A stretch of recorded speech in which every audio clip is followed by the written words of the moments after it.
कल मैं मां गंगा के पास था। आज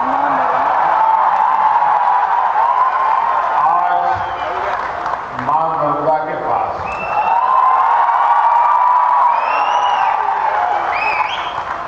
कल बनारस था, आज भरूच। बनारस इतिहास से भी पुराना हिंदुस्तान का शहर है। भरूच गुजरात का पुरातन शहर है।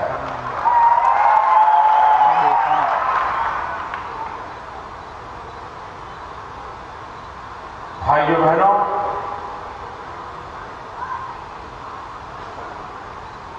मैं सबसे पहले तो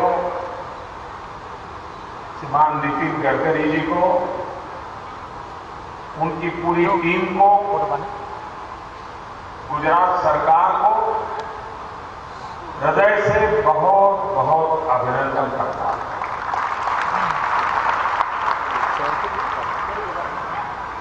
दुनिया को पता नहीं चलेगा इस ब्रिज बनने का मतलब क्या होता है, क्योंकि भरूच ने ब्रिज न होने से कष्ट कैसा होता है वो बराबर झेला है।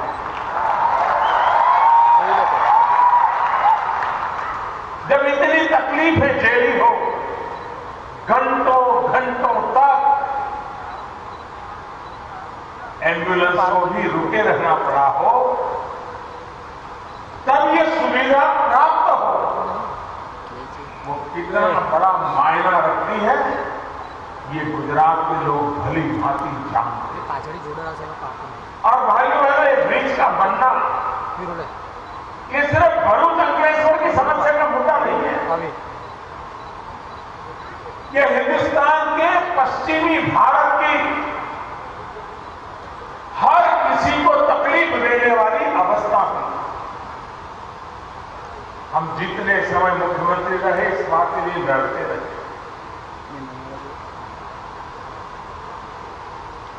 लेकिन जब मुझे सेवा करने का अवसर मिला, समय सीमा में आधुनिक टेक्नोलॉजी के द्वारा हिंदुस्तान में पहली बार इतना लंबा इस टेक्नोलॉजी वाला ब्रिज बना, और वो भी मां गंगा के तट पे।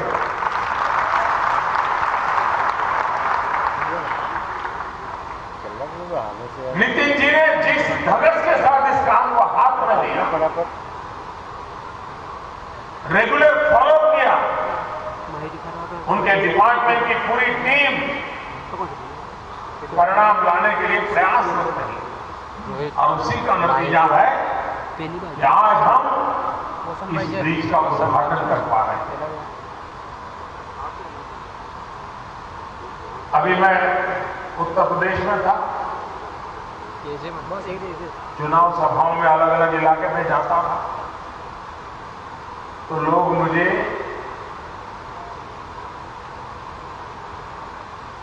कुछ स्मारक दिखाते थे। क्या स्मारक है? कोई कहता था दूर जो दिखता है पिलर दिखता है ना, ये 15 साल पहले ब्रिज का शिलान्यास हुआ था। अभी तक 2 खंभे डले हैं, आगे नहीं हुआ।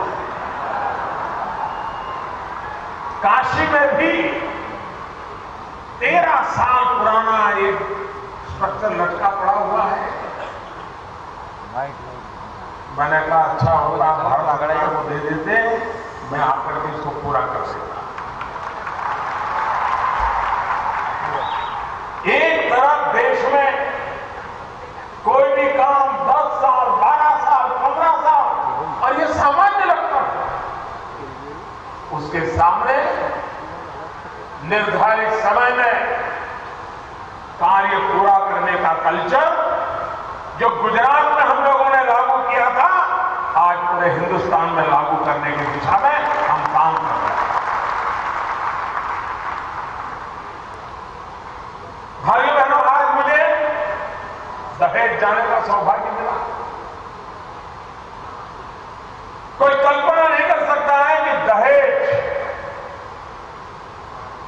सिर्फ भरूच का गहना नहीं है, दहेज पूरे हिंदुस्तान का गहना है। जब उसका पूर्ण विकास होगा और जिस तेजी से आगे बढ़ रहा है, करीब करीब 8 लाख लोगों को रोजगार देने की उसमें क्षमता है। आप विचार कीजिए, इस क्षेत्र में इतना बड़ा रोजगार का अवसर पैदा हो, स्थिति इस इलाके का स्थिति कैसी बनेगी इसका आप अंदाज कर सकते हैं। और मैं बार बार रहेगा, आप बड़ी बात नहीं जानते हैं, उसके चप्पे चप्पे से मैं वाकिफ हूं, अपनी आंखों से उसको विकसित होते देखा। और आज जब पूर्णता की ओर कदम रख रहा है, पीसीपीआर, दहेज, ओपल, भाइयों बहनों, देश की आर्थिक धुरा को एक नई ताकत मिलने वाली है और ये भरूच की धरती पे हो रहा है। मैं आपको बहुत बहुत बधाई देता हूं। मैं मुख्यमंत्री जी का अभिनंदन करना चाहता हूं, क्योंकि जब बस बोर्ड की कल्पना की, मैं यह मुख्यमंत्री था, तो मेरे मन में एक विचार आता था कि ऐसी कैसी सरकार है कि अमीर अगर हवाई अड्डे पर जाता है, हवाई जहाज में बैठने जाता है, तो उसको हर प्रकार की सुविधा उपलब्ध हो, ठंडी हवा चलती है, ठंडा पानी मिलता है, जो खाने के लिए चाहे वो खाना मिलता है। क्या मेरे देश के गरीब को इसका हक नहीं होना चाहिए? क्या हवाई जहाज में उड़ने वालों को ये सब होना चाहिए क्या? इस बात ने मेरे मन को हर पल झकझोर, और उसका परिणाम था कि बड़ोदरा में सबसे पहला पीपीपी मॉडल पे एक ऐसा बस अड्डा बना, ऐसा बस पोर्ट बना, जिसकी वीडियो यूट्यूब पर दुनिया भर में लाखों लोग देखते रहे कि ऐसा भी कोई बस स्टैंड हो सकता है। और बस में गरीब से गरीब व्यक्ति जाता है, गरीब से गरीब आदमी अपने हाथ में जोड़ा लेकर के बस में जाता है, बीड़ी पीता है, कहीं पर भी बीड़ी जाता है। आज अगर बड़ौदा में जाइए, वो पूरी तरह साफ सुथरा बस स्टैंड, उसी मॉडल पर अहमदाबाद में बना, अब तक शायद 4 बन चुके हैं।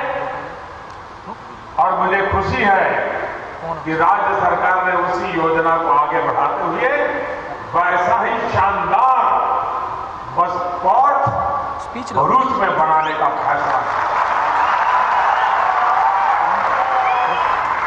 भाइयों बहनों, एक काम जिसका आज विजय भाई ने उल्लेख किया, भाड़भूज में बियर बनाने का। आप कल्पना कर सकते हैं, ये बियर के पीछे 4,000 करोड़ रुपया तो ठीक बात है, 4,000, 5,000, 6,000 होता रहेगा, लेकिन ये पूरे भरूच की जिंदगी बदल देगा। आप कल्पना कीजिए, भरूच से सरदार सरोवर डैम तक करीब 125-150 किलोमीटर का पूरा रास्ता ये पानी से लबालब भरा होगा। वो दृश्य कितना आनंददायक। उस पूरे इलाके में जमीन में पानी जाने से करीब 150 किलोमीटर का इलाका, दोनों तरफ 20-20 किलोमीटर पानी की सतह। भरूच में मैं जब मुख्यमंत्री था तब भी ये बात आती थी, जब हमारा रमेश यहाँ का विधायक हुआ करता था, तब भी ये बात आती थी कि यहां पीने का पानी। भाइयों बहनों, आज ये बियर बनने के बाद अच्छी क्वालिटी का भरपूर शुद्ध पानी ये भरूच को प्राप्त होगा। और आप मान के चलिए, जैसे आप सूरत की प्रगति देख रहे हो ना, आपकी आंखों के सामने हुआ है। 20-25 साल में सूरत बदला है, 10-15 साल में पूरा भरूच बदल जाएगा। ये मेरे से बोला, मैं अपनी आंखों के सामने चित्र को भली भांति देख पा रहा हूं। और विश्व का सबसे बड़ा ऊंचा सरदार वल्लभ भाई पटेल का स्टैच्यू बनेगा, स्टैच्यू ऑफ यूनिटी। विश्व भर के यात्री आएंगे। केवड़िया कॉलोनी तक बहुत उत्तम प्रकार का रोड हमारे नितिन जी का डिपार्टमेंट बना रहा है। लेकिन एक और संभावना के लिए भी मैंने नितिन जी से कहा है कि उसका भी अभी से अभ्यास शुरू करवा दिया जाए। अगर भाड़भूज का बियर बन जाता है और नर्मदा के अंदर पानी रहता है, तो क्या टूरिस्टों को हम यहां से छोटे छोटे स्टीमर में सरदार सरोवर डैम तक ले जा सकते हैं क्या? लोग गोवा में जन्मदिन मनाना है तो छोटे छोटे स्टीमर में पानी के बीच चले जाते हैं। इस इलाके में भी सुरती लोगों को जन्मदिन मनाना होगा तो वो भी यहां पर, और भरूच वाले तो जाएंगे ही जाएंगे।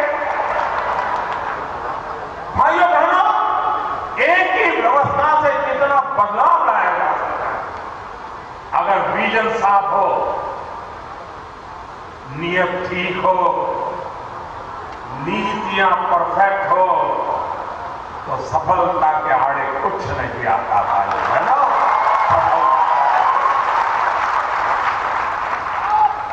मैं आज जब गुजरात में आया हूं, नितिन जी आए हैं, तो उनकी इच्छा है कि उनके डिपार्टमेंट की घोषणा मैं करूं।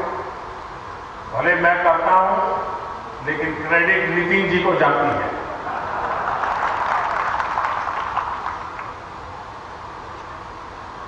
ये उनकी कल्पना और उनके साहसिक निर्णय करने की जो क्षमता है, उसी का परिणाम है।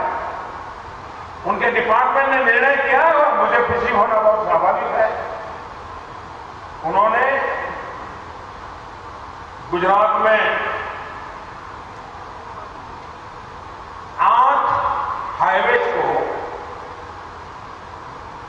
नेशनल हाईवे में कन्वर्ट करने का निर्णय किया।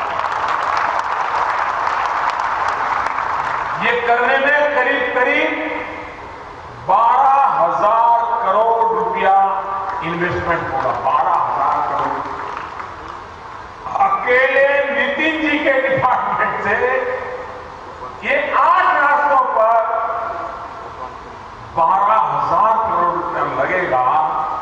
आप कल्पना कर सकते हो, गुजरात के इंफ्रास्ट्रक्चर को 4 चांद लग जाएंगे। और ये 8 रास्तों की लंबाई करीब करीब 1200 किलोमीटर,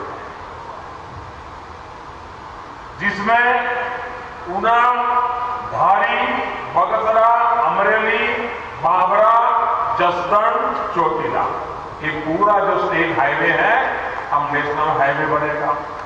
दूसरा नागेश्वरी, खांभा, चलाला, अमरेली स्टेट हाईवे है, नेशनल हाईवे बनेगा। पोरबंदर, भाणवड़, जामजोधपुर, कालावाड़ स्टेट हाईवे है, नेशनल हाईवे बनेगा। आणंद, कठलाल, कपड़वंज, बायड़, धनसुरा, मोड़ासा ये स्टेट हाईवे, नेशनल हाईवे बनेगा। पूरा ट्राइबल बेल्ट को इसका सबसे बड़ा लाभ मिलने वाला है। लगभग कच्छ का डेवलपमेंट करना है, धौलावीरा का डेवलपमेंट करना है, टूरिज्म को बढ़ाना है। लगभग गढ़ूली, हाजीपुर, खावड़ा, धौलावीरा, मोवाना, सांतलपुर।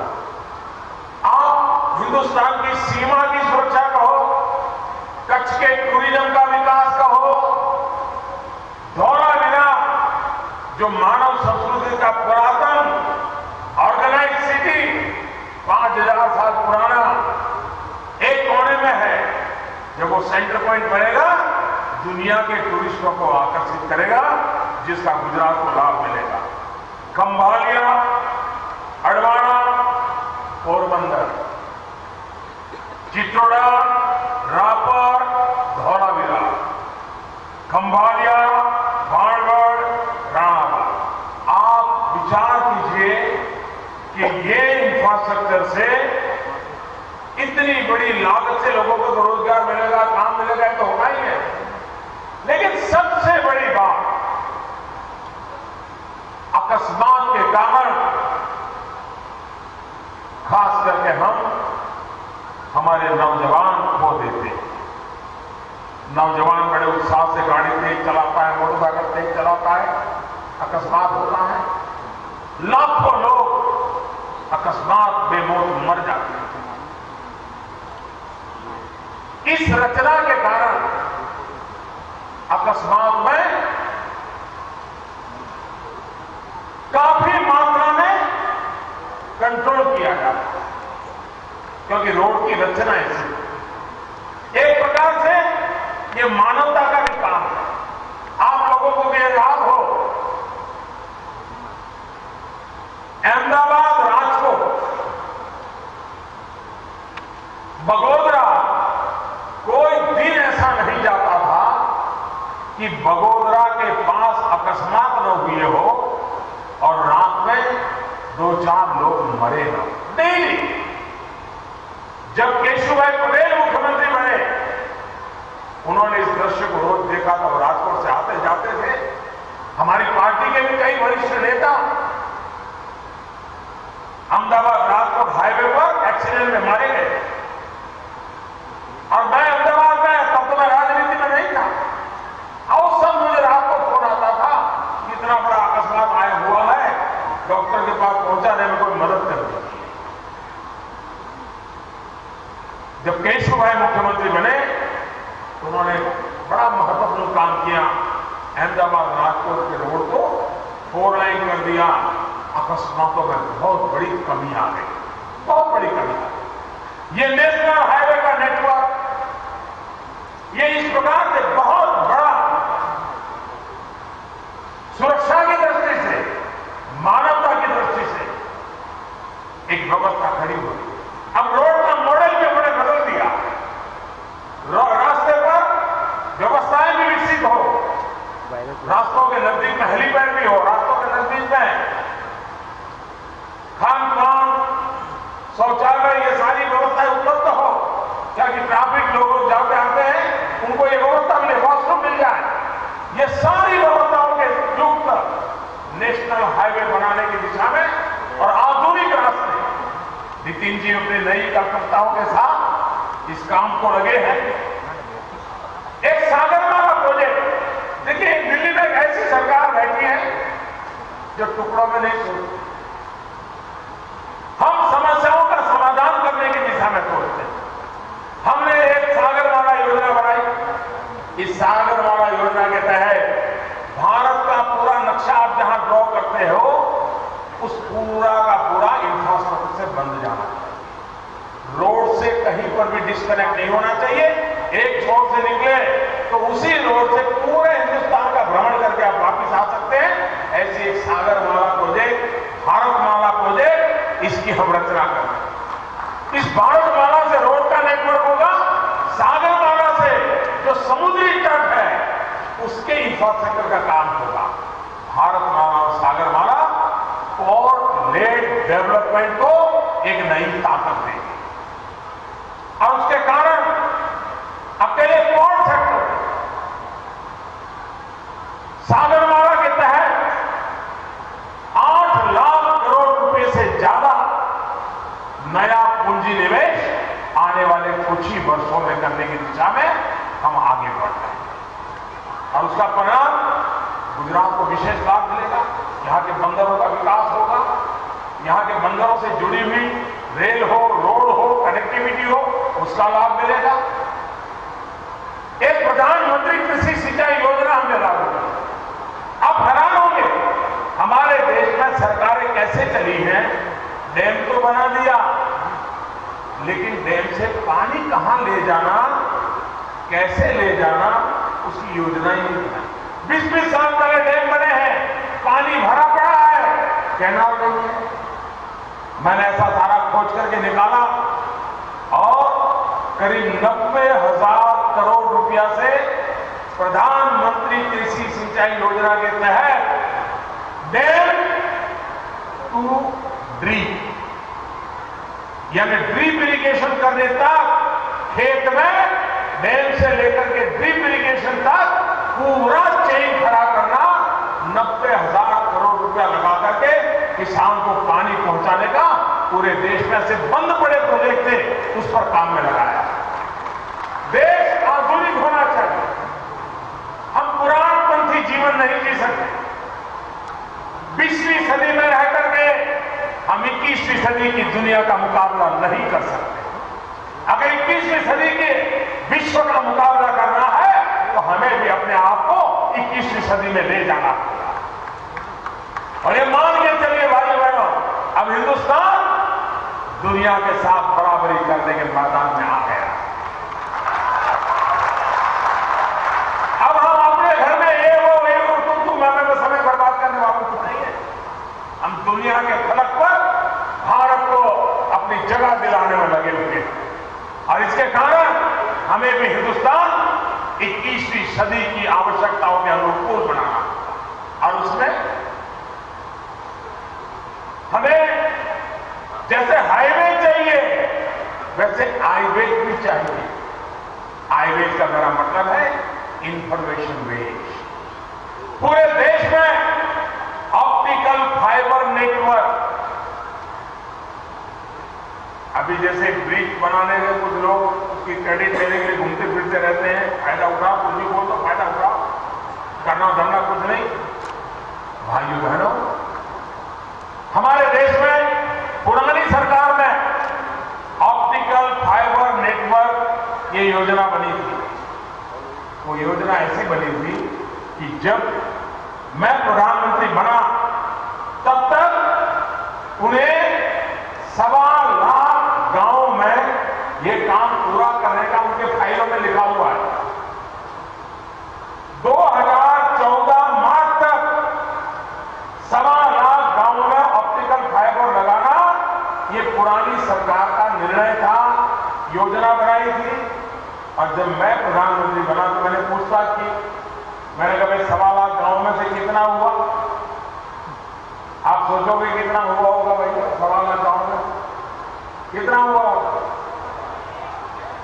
कोई सोचेगा 1 लाख हुआ होगा, कोई सोचेगा 50,000 हुआ होगा।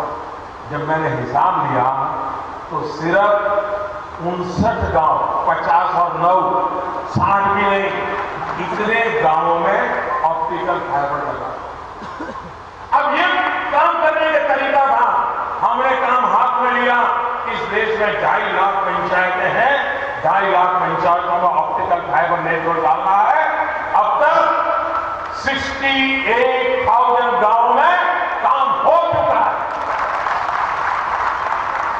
कहां 59 और कहां 68,000? ये फर्क है भाइयों बहनों। अगर इरादा नेक हो, जनता जनार्दन का भला करने का इरादा हो तो काम में कभी रुकावटें नहीं आती है, जनता का भी सहयोग मिलता है, काम होता है, देश आगे बढ़ता है। गैस की पाइपलाइन, ऑप्टिकल फाइबर नेटवर्क, पानी की व्यवस्था।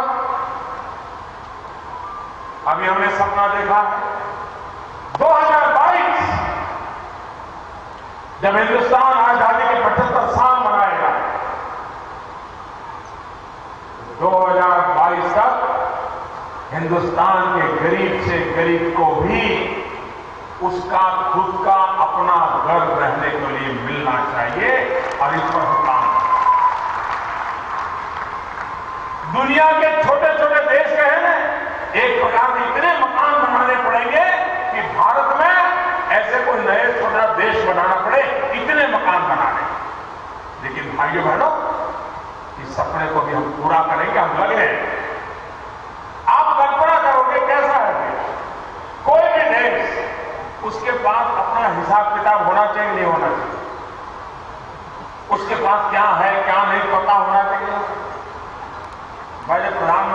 तो मैं मीटिंग ले रहा था, शुरू में मैंने कहा भाई बताइए हमारे देश में आइलैंड कितने हैं?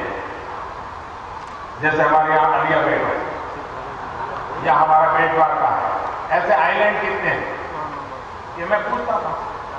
अलग अलग डिपार्टमेंट, कोई 900 कहता था, कोई 800 कहता था, कोई 600 कहता था, कोई 1000 कहता था। मैंने कहा क्या सरकार है भाई, ये इतने कहता है, ये इतने कहता है, कोई गड़बड़ लगती है। फिर मुझे पता चला कि किसी ने साइंटिफिक स्टडी नहीं किया। अब भारत के पास कितने आइलैंड है, इसकी क्या विशेषता है, क्या हिंदुस्तान को आगे ले जाने में इसका कोई उपयोग हो सकता है क्या? मैं हैरान था भाई, उनके पास जानकारी नहीं। मैंने एक टीम बिठाई, सैटेलाइट टेक्नोलॉजी का उपयोग किया और पूरा खाता खोल करके निकाल दिया।